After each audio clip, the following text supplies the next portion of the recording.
Hello everyone, welcome to my channel. आज मैं आप लोगों के साथ शेयर करने वाली हूँ तेकू कॉन्सर्ट। तो चलिए इस कहानी को शुरू करती हूँ। जंगकुक वो ब्रेकफास्ट कर रहा था और मिसेज जॉन भी और मिस्टर जॉन भी। लेकिन अचानक तियांग आ जाता है। तियांग को देखते ही मिस्टर जॉन ने कहा, लो गरीब आ गया। और गरीब की सुबह सुबह शक्ल देखकर मेरा मूड खराब हो जाता है। तो मिसेज जॉन ने कहा, आप ऐसा क्यों कह रहे हो? वो मेरी भाई की सन है, आपको ऐसे नहीं कहना चाहिए। जंगकुक ने कहा, डैड आपको तियांग के बारे में ऐसा नहीं कहना चाहिए। अगर उसने सुन लिया तो क्या सोचेगा? तो मिस्टर जॉन ने कहा, जंगकुक आखिर तुम मुझे रोकने वाले होते कौन हो? मैं तुम्हारे डैड हूँ, तुम मेरे डैड नहीं। वैसे भी वो इस घर में क्यों आता है मैं नहीं जानता हूँ। मैं नहीं चाहता कि वो इस घर में आए और तुम भी उसे दूर रहा करो। जंगकुक ने कहा, डैड अगर आपने दोबारा तियांग के बारे में कुछ ऐसा कहा ना, मुझसे बुरा कोई नहीं होगा। ऐसे ही कहते जंगकुक चेयर लात मार के उठ जाते हैं। तियांग वो जैसे ही यहाँ पर आने लगता है, जंगकुक को ऐसे जाते हुए देखकर तियांग रुक जाते हैं। तियांग को देखकर मिस जॉन उठ जाते हैं और तियांग के पास जाते हैं। कहा, तुम कैसे हो? तियांग ने कहा, मैं ठीक हूँ। आप कैसे हो? तो मिस जॉन ने कहा, मैं ठीक हूँ। चलो मैं तुम्हें ऊपर लेकर चलता हूँ। मिस्टर जॉन ने कहा, वो बाहर ही सही है, उसको ऊपर लेकर जाने की ज़रूरत नहीं है। तियांग ने कहा, मुझे बाहर ही रहने दो, मुझे अंदर जाने की ज़रूरत नहीं। उन्होंने सही कहा है। वैसे भी मैं आपको देखने आया था, आपकी तबीयत ठीक तो है ना? तो मिसेज जॉन ने कहा, मैं ठीक हूँ। तुम अपने बारे में बताओ, तुम्हारी पढ़ाई कैसे चल रहा है? तिया ने कहा, बहुत अच्छे, लेकिन लगता है मैं ज़्यादा दिन तक पढ़ नहीं पाऊँगा। तो मिसेज जॉन ने कहा, लेकिन क्यों? तुम ऐसा क्यों कह रहे हो? तुम पढ़ाई में बहुत अच्छे हो, तुम्हें पढ़ना चाहिए। तियांग क्या बात है, मुझसे कहो ना। तियांग ने कहा, ऐसी कोई बात नहीं, मैं भी चलता हूँ। तो मिसेज जॉन ने कहा, तियांग बाद में आ जाना, मैं तुमसे और भी बात करना चाह रहा था। तियांग ने कहा, लेकिन अभी मुझे जाना होगा, मैं चलता हूँ। तियांग ने मिस्टर जन की बातों को सुनने के बाद वो यहाँ से जाने का फैसला किया, वरना वो तो यहाँ पर बहुत सारी बातें करने आए थे अपनी फूफी के साथ। जंगकुक तैयार होकर नीचे आ जाता है और अपनी मॉम से कहता है, मॉम तियांग कहाँ गया? वो तो आए थे ना, लेकिन वो दिख नहीं रहा। तो मिस्टर जन ने कहा, तुम्हारे डैड ने फिर से उसके साथ बहुत ही बुरा बर्ताव किया। और वैसे भी तियांग ने कहा उसे कुछ काम है इसलिए वो चला गया। लेकिन जन को मुझे लगता है तियांग परेशान है, उसने कहा वो आगे नहीं पढ़ पाएगा। लेकिन तियांग बहुत ही अच्छा है पढ़ाई में, तुम जानते हो ना। जनको ने कहा, ठीक है, मैं ऑफिस से लौटने के टाइम पर तियांग के घर जाऊंगा और उससे मिलकर आऊँगा और उससे पूछूंगा क्या बात है। ठीक है, आप पेशेंट मत हो। तो मिसेज जन ने कहा, तुम मेरे सोना बेटे हो, अगर तुम नहीं होते ना तो पता नहीं क्या होता मेरा, मैं तो तुम्हारे डैड के साथ रहकर मर ही जाता। जंगकुक अपनी मॉम को गले लगाते कहा, आपको मेरे लिए जिंदा रहना होगा और हम दोनों मिलकर डैड को सबक सिखाएंगे। ठीक है मॉम। और इसके बाद अपनी मॉम की गाल पर किस कर वो चले जाते हैं। जंगकुक शाम को जल्दी अपने ऑफिस के काम खत्म करके अपने मामा के घर आ जाते हैं, यानी तियांग के घर आ जाते हैं। और यहाँ पर तियांग कहता है, डैड मैंने आपको कितनी बार कहा आप खुद से काम मत किया कीजिए, आपको कुछ भी करने की जरूरत नहीं, मैं कर लूँगा। लेकिन आकर जंगकुक को देखकर तियांग सरप्राइज हो जाता है और कहता है, जंगकुक तुम यहाँ पर क्या करने आए हो? तुम्हें यहाँ पर नहीं आना चाहिए था, वैसे भी तुम्हारे डैड को पसंद नहीं है ना। जंको ने कहा, मैं कोई छोटा बच्चा नहीं जो मुझे अपनी डैड की पसंद से आना पड़ेगा और जाना पड़ेगा। मुझे यहाँ पर आना था तो मैं आ गया। वैसे मामा कहाँ है? मुझे मामा से मिलना था। तियांग ने कहा, इसका मतलब तुम डैड से मिलने आए हो जंको? मुझे लगा। जंको ने तियांग की हाथ पकड़कर उसको रोकते हुए कहा, तुम्हें क्या लगा? तियांग ने कहा, कुछ नहीं, मेरा हाथ छोड़ो। जंको ने तियांग को गले लगा लिया और उसकी यार पर किस करते कहा, तुम मुझसे नाराज़ हो क्या? तियांग ने कहा, मैं तुमसे क्यों नाराज़ होने लगा? वैसे तुम मुझे इस तरह से हक मत करो, तुम्हें मेरे करीब नहीं आना चाहिए। जंको ने कहा, लेकिन मुझे तो तुम्हारे करीब आना ही पसंद है, किसी और का नहीं। तियांग ने कहा, जंको के तुम क्या कर रहे हो? जंको ने कहा, मुझे जो करना है वो करने दो, मुझे अच्छा लग रहा है, मुझे सुकून महसूस होता है तुम्हारे पास आने के बाद। तियांग ने कहा, जंको तुम्हारा डैड मुझे कभी एक्सेप्ट नहीं करेगा। जंको ने कहा, वो करे या ना करे मुझे क्या, मैं कोई बच्चा थोड़ी हूँ, मैं एडल्ट हूँ, मैं जो चाहता हूँ मैं वो कर सकता हूँ। और वैसे भी मैं तुमसे कुछ बात करने आया था। मॉम ने कहा कि तुम पढ़ाई को बंद करने के बारे में कुछ कह रहे थे, क्या सही है? क्या तुम अपनी पढ़ाई को बंद कर रहे हो तियांग? लेकिन क्यों? तुम इतनी अच्छी स्टूडेंट हो, तुम्हें डॉक्टर बनना है, क्या तुम भूल गए? तियांग ने कहा, जंको तुम्हें क्या लगता है कि मैं पढ़ाई इसलिए बंद करना चाहता हूँ क्योंकि मुझे शौक है? जंको ने कहा, मुझे पता है ऐसी कोई बात नहीं, ज़रूर कोई मजबूरी होगा। क्या है जो तुम मुझे नहीं बता सकते हो? तुम्हें मुझे बताना चाहिए ना। बताओ मुझे क्या हुआ। तियांग ने कहा, मैं तुम्हें नहीं बता सकता हूँ, क्योंकि मुझे पता है अगर मैं तुम्हें बताऊँगा ना, तुम सब कुछ सॉल्व करने की कोशिश करोगे, जो मुझे नहीं चाहिए। पहले से ही मैं तुम्हारे बहुत कर्जदार हूँ। तियांग की बात सुनकर जंको ने तियांग की लिप पर किस करके उसकी लिप पर बाइट कर दिया। तियांग ने कहा, तुमने क्या किया? डैड देख लेगा तो क्या सोचेगा? जंको ने कहा, तुम ऐसी बातें करते ही क्यों हो जो मुझे तुम्हें पनिश करना पड़ता है? तियांग ने कहा, जंको, और यहाँ पर मिस्टर आरिम आ जाते, यानी तियांग की डैड और जंको के मामा। तो आरिम ने कहा, जंको तुमने बिल्कुल सही कहा, तियांग को तो पनिश करना ही चाहिए। आरिम गिरने वाला था। जंको जगह पकड़ लेता है, कहता है, मामा आपको क्या हुआ है? आरिम ने कहा, मेरे पैर पे चोट लग गया है, लगता है मैं और काम नहीं कर पाऊंगा, और इसीलिए तियांग अपना पढ़ाई छोड़ना चाहता है।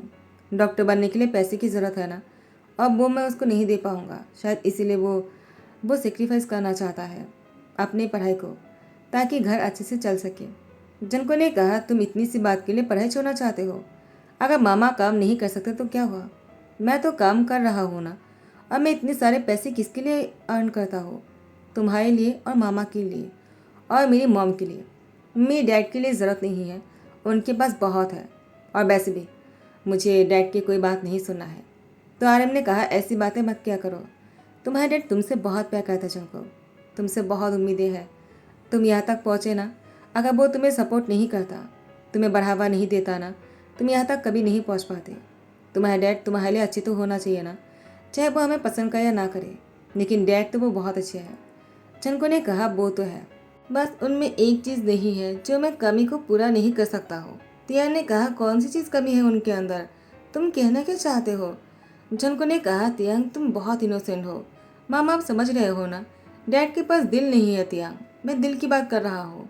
अगर डैड के पास दिल होते ना, तो वो तुम्हारे और मेरी प्यार के बारे में समझ जाते, हमें कुछ कहना नहीं पड़ता, और मॉम को इस तरह से सैड नहीं करता। तियांग ने कहा, वो समझता है, इसीलिए तो तुम्हें मुझसे दूर रखता है। उनको डर लगता है कहीं तुम्हें प्यार में पागल ना हो जाओ और तुम अपनी कैरियर पर फोकस ना कर सको, तो उनको तुम्हारी फिक्र है जंको, शायद तुम्हें उनकी प्यार को नहीं समझ पा रहे हो। जंको ने कहा, तियांग तुम सबको इतनी अच्छी तरह से समझते हो ना, मैं शायद इसीलिए तुमसे इतना प्यार करता हूँ। तो तियांग ने कहा, क्या कर रहे हो? डैड के सामने तुम्हें ऐसी बातें नहीं करना चाहिए। जंको ने कहा, मामा को पता है मैं तुमसे कितना प्यार करता हूँ, बस तुम ही नहीं समझते हो। क्यों मामा, मैंने सही कहा ना? आयम ने कहा, जंको तुम दोनों ऐसे ही खुश रहा करो, मुझे अपने कमरे में जाना है, मेरे कमर में दर्द हो रहा है। तियांग मुझे मेरे कमरे में छोड़कर आओ। जंको ने कहा, तियांग को छोड़िए, मैं आपको छोड़कर आता हूँ। आयम ने कहा, ठीक है, चलो मुझे मेरे कमरे में छोड़कर आओ और तुम दोनों बातें करो। तियांग जंको को खाना खाए बिना जाने मत देना, दोनों साथ में डिनर कर लेना और मेरे खाना को मेरे रूम में भेज देना, मैं रूम में ही खा लूँगा। तुम दोनों साथ में खाना खा लेना, ठीक है? जंको ने कहा, ठीक है मामा, अगर तियांग मुझे डिनर करवाना चाहता है तो मैं रुक जाऊंगा, अगर वो मुझे नहीं खिलाना चाहता है तो। तियांग ने कहा, कैसी बातें कर रहे हो, मैं डिनर बना रहा हूँ, ठीक है, तुम खाना खाकर जाना। डिनर के टेबल पर जंको ने कहा, तियांग तुमने क्या बनाया है? पूरे घर में खाने की खुशबू से मैं पागल हो रहा हूँ, जल्दी से खाना लगाओ। तियांग ने कहा, हो गया है, चलो खाना खाने बैठ जाओ। जंको ने तियांग की हाथ पकड़कर अपनी बाजू में बैठा लिया और उसको अपने हाथों से खाना खिलाते कहा, मैं तुम्हें हमेशा इसी तरह से खुश देखना चाहता हूँ, आई रियली लव यू। तियांग ने कहा, तुम बस करो, क्या कर रहे हो, डैड सुन लेगा। जंको ने कहा, वो यहाँ पर नहीं आएगा, उन्होंने हमें मौका दिया, बस तुम नहीं समझते हो, मामा सब कुछ समझता है, बस तुम ही ना समझो। जंको की बात सुनकर तियांग मुस्कुराता है। तो दोनों जैसे डिनर कर लेते हैं। तियांग ने कहा, मैं सब कुछ क्लीन करके आ जाता हूँ। जंको ने कहा, तुम्हें सब कुछ करने की ज़रूरत नहीं, तुमने डिनर बनाया ना, तो मैं सब कुछ क्लीन करूँगा, मुझे डिश वॉश करने दो। जंको तियांग को हटाकर वो खुद काम करने लग जाता है। तियांग ने कहा, तुम ये सब कुछ कर रहे हो, अगर तुम्हारे डैड को पता चल गया ना, वो मेरी जान ही ले लेगा। तियांग की बात सुनकर जंको तियांग को गोद में उठा लेता है। तियांग ने कहा, क्या कर रहे हो? जंको ने कहा, इससे पहले कि मेरी डैड तुम्हारी जान ले ले, मैं तुम्हें पूरी तरह से खा जाऊंगा। तियांग ने कहा, छोड़ो जंको, क्या कर रहे हो? जंको ने कहा, तुम्हें छोड़ने के लिए थोड़ी गोद में लिया है तियांग, मुझे तो तुम्हें बेडरूम तक लेकर जाना है। ऐसा कहते ही तियांग को बेडरूम में लेकर आ जाता है और उसको बेड पर लेटाता है, उसके ऊपर आकर उसकी पूरी फेस पर किस करने लगा। तियांग ने जंको को रोक लिया। जंको ने कहा, क्या हुआ, तुम्हें अच्छा नहीं लगा क्या? तियांग ने कहा, जंको तुम्हें घर जाना चाहिए। जनको ने कहा, नहीं, अगर तुम मुझे रोकोगे तो मुझे बुरा लगेगा। मुझे ऐसा लगेगा कि तुम मुझसे प्यार नहीं करते हो तियांग। तियांग ने कहा, लेकिन तुम्हारे डैड को अगर। जनको ने कहा, देखो तियांग, मैंने कितनी बार कहा मैं कोई बच्चा नहीं हूँ, मैं एडल्ट हूँ। तियांग ने कहा, फूफू तुम्हें लेकर टेंशन करने वाला है, तुम्हें घर जाना चाहिए। जनको ने कहा, फिर से मुझे रोक रहे हो? मैंने मॉम को बता दिया है कि मैं आज घर नहीं आऊँगा। मामा समझता है, मॉम समझता है, लेकिन तुम ही नहीं समझते हो तियांग मुझे। क्या तुम मुझसे प्यार नहीं करते हो तियांग? जाओ, मैं तुमसे नाराज़ हो गया। तियांग ने जनको की हाथ पकड़कर उसको अपनी तरफ खींचते हुए कहा। किसने कहा मैं तुम्हें नहीं समझता हूँ? मैं तुमसे बहुत प्यार करता हूँ जनको, तुम्हारे बिना मैं मर जाऊँगा। ऐसा कहती जनको ने तियांग की लिप पर किस करना शुरू कर दिया। अब वो उसको पागलों की तरह चाहने लगा था। दोनों बहुत ही क्लोज हो रहे थे और पूरी रात दोनों साथ में रहने लगे। और जैसे यहाँ पर मिस्टर जॉन, उन्हें पता चलता है कि जनको ऑफिस से लौटने के बाद घर नहीं आया, वो पूरे घर को सर पर उठा लेता है। तो मिस्टर जॉन ने कहा, क्या हुआ, तुम ऐसे क्यों कर रहे हो? मेरे बेटे ने ऐसा क्या कर दिया? वो अपने मामा के घर गया है, वो वहाँ पर रुक नहीं सकता है क्या? वैसे भी वो कोई बच्चा नहीं है, वो जो चाहे वो कर सकते हैं। तो मिस्टर जॉन ने कहा है, क्या वो उस घर में क्यों रुका है? कहीं उस गरीब के प्यार में तुम्हारे बेटे की दिमाग तो नहीं खराब हो गया है मिस्टर जॉन? तो मिस्टर जॉन ने कहा, जनको कि डैड कैसी बातें कर रहे हो? वो गरीब के बेटे, क्या मतलब है तुम्हारा? वो मेरी भाई की सन है और मैं अपनी भाई की सन से बहुत प्यार करता हूँ। मेरी जनको जैसे ही प्यार मैं उससे भी करता हूँ। और जनको वो तियांग से अगर प्यार भी करता है तो इससे क्या फ़र्क पड़ता है? दोनों ब्रदर है, दोनों साथ में रहेगा तो अच्छा ही है ना। वैसे भी दोनों साथ में अच्छे भी तो लगते हैं। तो मिस्टर जॉन ने कहा, भाई है तो भाई बनकर रहे, हस्बैंड बनने की कोशिश ना करे। तो मिस्टर जॉन ने कहा, अगर वो ऐसा कुछ करे तो क्या करने वाले हो आप? क्या आप जनको को कंपनी से निकाल दोगे? क्या आप मुझे डिवोर्स दे दोगे, घर से निकाल दोगे? अगर ऐसा करना है तो कर लो। इस बार मैं भी नहीं रुकूंगा। अगर मुझे मेरी बेटी की प्यार के लिए आपसे अलग होना पड़े ना, मैं वो भी करूँगा, लेकिन मैं अपनी बेटी को उसकी प्यार से दूर नहीं होने दूंगा। तो मिस्टर जॉन ने कहा, क्या तुमने अभी क्या कहा? तुम मुझे डिवोर्स देने की बात कर रहे हो? तुम मुझे धमका रहे हो? मिस्टर जॉन ने कहा, अगर आपको ये धमकी लगता है तो मैं आपको धमकी दे रहा हूँ। मेरे तियांग को और जनको को कोई अलग नहीं कर सकता है। और यहाँ पर तियांग जनको के बाहों में था। तियांग ने कहा, जनको मुझे डर लग रहा है। जनको ने कहा, किस बात का? तियांग ने कहा, अगर तुम्हारे डैड ने तुम्हें और मुझे अलग करने के लिए वो अगर तुम्हें बहुत दूर भेज देगा, क्या तुम मुझे छोड़कर चले जाओगे जनको? क्या तुम मुझे भूल जाओगे? जनको ने कहा, तुम्हें ऐसा क्यों लगा कि मेरे डैड मुझे कहीं दूर भेज देगा और मैं चला जाऊंगा? मैं कोई बच्चा थोड़ी हूँ, मुझे भेज देगा और मैं चला जाऊंगा? ऐसा कभी नहीं होगा तियांग। तियांग ने कहा, अगर किसी काम की वजह से तुम्हें जाना पड़े तो? तियांग की बात सुनकर जनको तियांग की फोrehead पे किस करते हुए उसकी पीठ पर सहलाते कहा, ऐसी कोई बात नहीं, अगर काम की वजह से जाना पड़े ना, मैं तुम्हें साथ में लेकर जाऊंगा। तियांग ने कहा, लेकिन मैं कैसे जा सकता हूँ?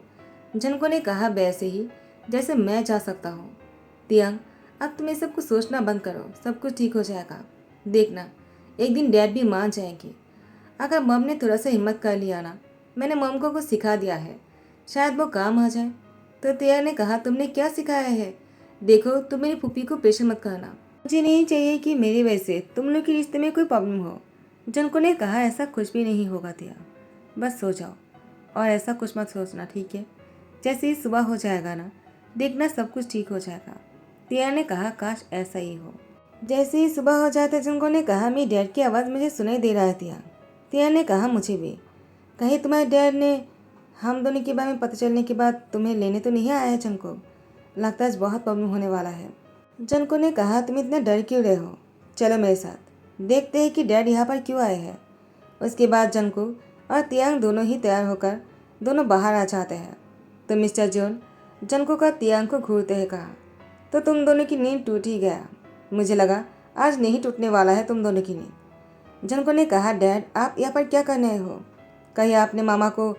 तो आर्यन ने कहा, नहीं नहीं, ऐसी कोई बात नहीं, आज तो वो हमसे गले लगाने आए हैं।